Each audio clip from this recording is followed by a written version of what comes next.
Hello and welcome back to our channel where we make all sorts of animated fun science videos and academic tutorials to entertain and educate you at the same time. Today we'll be dealing with milliequivalents, millimoles and milliosmoles. Let's get right into the video. As we already know, electrolytes such as sodium chloride dissociate in solution into species called ions, while non-electrolytes such as dextrose and urea do not.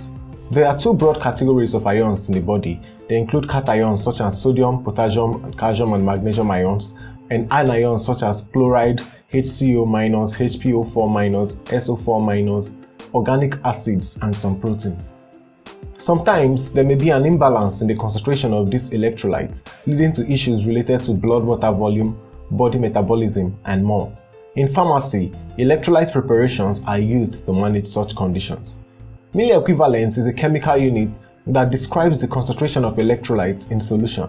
It refers to the total number of charges contributed by ions in solution while taking note of the valency of such ions. For simplicity, simply think of the valency as the total number of charges on an ion. For example, sodium plus has 1 plus charge, so it has a valency of 1. Calcium plus ion has 2 plus charges, so it has a valency of 2. Simply put, milliequivalents refers to the mass in milligrams per charge.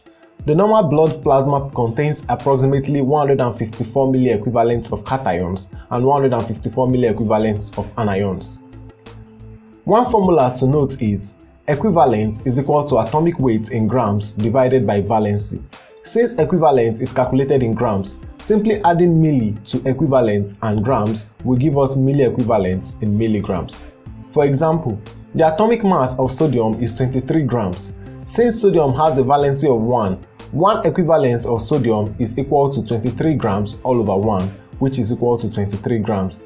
Hence, 1 milli equivalent is equal to 23 milligrams. Similarly, the atomic mass of calcium is 40 grams. Since calcium has a valency of 2, 1 milli equivalent of calcium is equal to 40 all over 2, which is equal to 20 milligrams. The relationship between millimoles and milliequivalents can be simplified when you think about it like this. 1 mole of sodium contains 23 grams. 1 millimole of sodium therefore contains 23 milligrams. Since sodium has a valency of 1 milliequivalent of sodium is 23 all over 1, which is equal to 23 milligrams. So, for sodium, we can see that 1 millimole is equal to 1 milliequivalent. Let us do the same for calcium. 1 mole of calcium contains 40 grams. 1 millimole of calcium therefore contains 40 milligrams. Since calcium has a valency of 2, 1 milliequivalent of calcium is equal to 40 all over 2, which is equal to 20 milligrams. So, for calcium, 1 millimole is equal to 2 milliequivalents because 1 millimole is 40 milligram while 1 milliequivalent is 20 milligram. MilliOsmoles can be simplified as the amount of osmolarity contributed by dissolved particles in solution. For electrolytes like sodium chloride that dissociate into sodium and chloride ions, 1 millimole will yield approximately 2 milliosmoles. For non-electrolytes, 1 millimole will yield 1 milliosmole. Since electrolytes do not always disintegrate 100% in solutions, there may be variations between calculated and experimental values. Also note that as concentration increases to an extent, osmolarity may stop increasing as expected. Hence, pharmaceutical products may be labeled using the calculated osmolarity values or the actual/experimental values. It is important to know the difference between osmolarity and osmolality. Osmolarity is the milliosmoles of solute per liter of solution, while osmolality is the milliosmoles of solute per kilogram of solvent. The two values are usually very similar, except for more concentrated solutions where their values may be quite dissimilar. Normal serum osmolality is considered to be within the range of 275 to 300 milliosmoles per kg. Osmolality can be measured with osmometers. Finally, before we start solving exercises, plasma osmolality can be approximated by the formula. Plasma osmolality is equal to 2 into sodium concentration in milliequivalent plus potassium concentration in milliequivalent plus blood urea nitrogen in milligram per dl divided by 2.8 plus glucose in milligram per dl divided by 18. Also, 1500 ml of water per meter square of body surface area can be used to calculate the daily requirement. Daily water requirements can also be calculated by 32 ml per kg for adults and 100 to 150 ml per kg for infants. Now, let's solve some exercises. We start from question number 2. A preparation contains in each milliliter 236 mg of dibasic potassium phosphate, molecular weight 174.18, and 224 mg of monobasic potassium phosphate, molecular weight 136.09. Calculate the total concentration of phosphorus in millimole per ml in the preparation. Now, the atomic mass of phosphorus is 31 grams, hence 1 mole of phosphorus contains 31 grams. 1 millimole therefore contains 31 milligrams. We simply have to calculate the amount of phosphorus present in each of the two compounds, then convert this amount in milligrams to millimoles. For dibasic potassium phosphate with molecular weight 174.18, the amount of this compound present in each milliliter is given as 236 mg, which is the same as 0.236 grams. The formula of the compound is K2HPO4. Hence, each mole of this compound contains 1 atom of phosphorus. This means that 1 atomic mass of phosphorus is present in each molecular weight of the compound. Therefore, 1 times 31 gram phosphorus is equal to 174.18 gram of the compound. This means that 1 atomic mass of phosphorus is present in each molecular weight of the compound. Therefore, 1 times 31 gram phosphorus is present in 174.18 gram of the compound. Therefore, how many grams of phosphorus will be present in 0.236 gram of the compound? Cross multiply to get x times 174.18 is equal to 31 times 0.236. X is equal to 0.042. This is the same as 42 milligrams. Now, let us convert this value from milligrams to millimoles of phosphorus. We know that 1 millimole of phosphorus is 31 milligrams. Therefore, how many millimoles of phosphorus is 42 milligrams? Cross multiply to get x is equal to 1.35 millimoles. For the second compound, monobasic potassium phosphate with molecular weight 136.09 grams, the amount of this compound present in each milliliter is 224 mg, which is the same as 0.224 grams. The formula of the compound is KH2PO4. Hence, each mole of this compound contains 1 atom of phosphorus. Therefore, 1 times 31 gram phosphorus is equal to 136.09 grams. X gram of phosphorus is equal to 0.224 grams.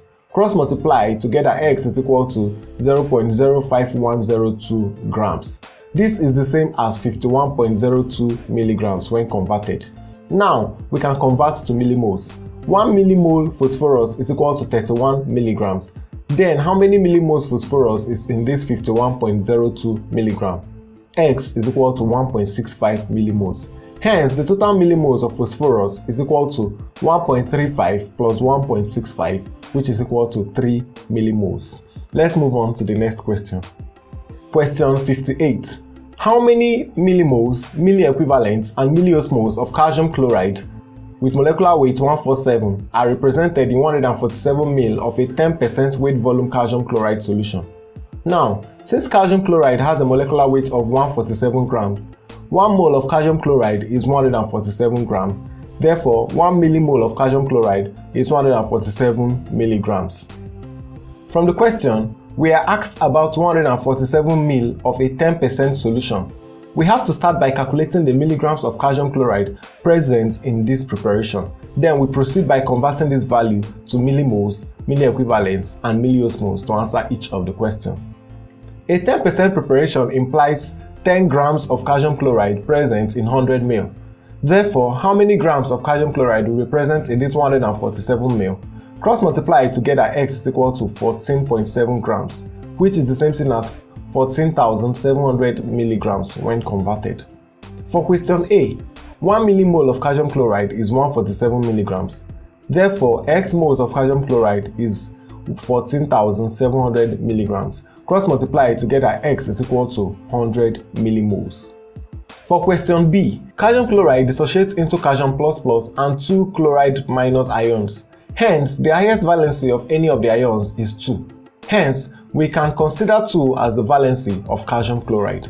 Remember, milliequivalent is simply mass per valency. Therefore, 1 milliequivalent of calcium chloride is 147, which is the mass, divided by 2, which is the valency, to give us 73.5 milligrams. Earlier, we calculated that the amount of calcium chloride in 147 ml of 10% preparation is 14,700 milligrams. Now, when we compare this value with 73.5 milligrams, which represents 1 milliequivalent of calcium, we can figure out how many milliequivalents is present in this 14,700 milligrams. Let us convert this value to milliequivalents. 1 milliequivalent of calcium chloride is 73.5 milligrams. Therefore, X milliequivalents of calcium chloride will be equal to 14,700 milligrams. Cross multiply together, X is equal to 200 milliequivalents.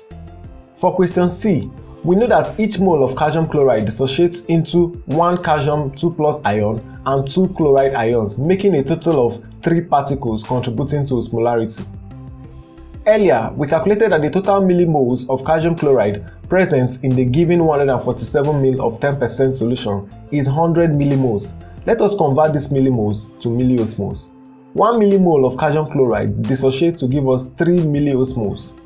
Therefore, 100 millimoles of calcium chloride will give us how many MilliOsmoles? Cross multiply to get that X is equal to 300 MilliOsmoles. Now for the next question, question 8. A solution contains in each 5 ml 0.5 gram of potassium acetate, molecular weight 98, 0.5 gram of potassium bicarbonate, molecular weight 100, and 0.5 gram of potassium citrate, molecular weight 324. How many milliequivalents of potassium are represented in each 5 ml of the solution? For this question, we simply have to obtain the milliequivalents of potassium in each of the 3 compounds, then get the total. The atomic mass of potassium is 39 grams. Since potassium ion is K+, it has only 1+ charge, hence its valency is 1. Therefore, 1 milliequivalent of potassium is 39 divided by 1, which is equal to 39 milligrams. Now, we simply have to obtain the milligrams of potassium present in each of the 3 compounds and then convert these values to milliequivalents. For the first compound, C2H3KO2, the molecular weight is 98 and the amount present in the 5 ml is 0.5 gram. From the formula, only 1 potassium atom is present. Hence, we have 1 potassium, which is 39 gram, in every 1 mole of the compound, which is 98 gram. How many grams of potassium will then be present in the 0.5 gram of the compound that is given? 39 gram potassium is present in 98 gram of the compound. How many gram potassium is present in the 0.5 gram of the compound? Cross multiply to get that X times 98 is equal to 39 times 0.5.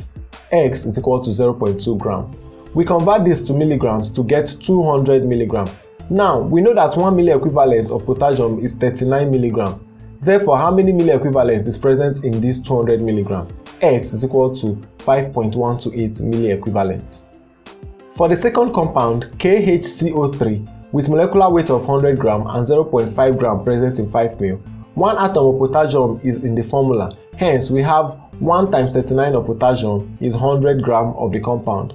X gram of potassium is 0.5 gram of the compound. Cross multiply to have that X is equal to 0.195 gram, which is the same as 195 milligram. Now, 1 milliequivalent of potassium is 39 milligram. How many milliequivalents of potassium is in this 195 milligram? We'll get X is equal to 5 milliequivalents. For the third compound, C6H5K3O7.H2O, with molecular weight of 324 gram and 0.5 gram present in 5 ml, there are 3 atoms of potassium in the formula. Hence, we have 3 times 39 gram of potassium present in every 324 gram of the compound. X gram of potassium is present in 0.5 gram of the compound. Cross multiply to get X is equal to 0.181 gram, which is the same as 181 milligram. Now, 1 milliequivalent of potassium is equal to 39 milligram. X milliequivalent of potassium is equal to 181 milligram. X is equal to 4.64 milliequivalents. Hence, the total milliequivalent of potassium is 5.128 milliequivalents plus 5 milliequivalents plus 4.64 milliequivalents, which is equal to 14.768 milliequivalents. Don't forget to drop questions that are difficult for you to solve in the comments box. I will attend to them. Check out other videos where I have solved even more questions on this topic and other topics. That is it for today's video. Don't forget to smash the like and the subscribe buttons to encourage us to continue making more contents like this. Tell us what you think about the video in the comments box and share the video if you think it will be beneficial to your network. Thank you very much and bye.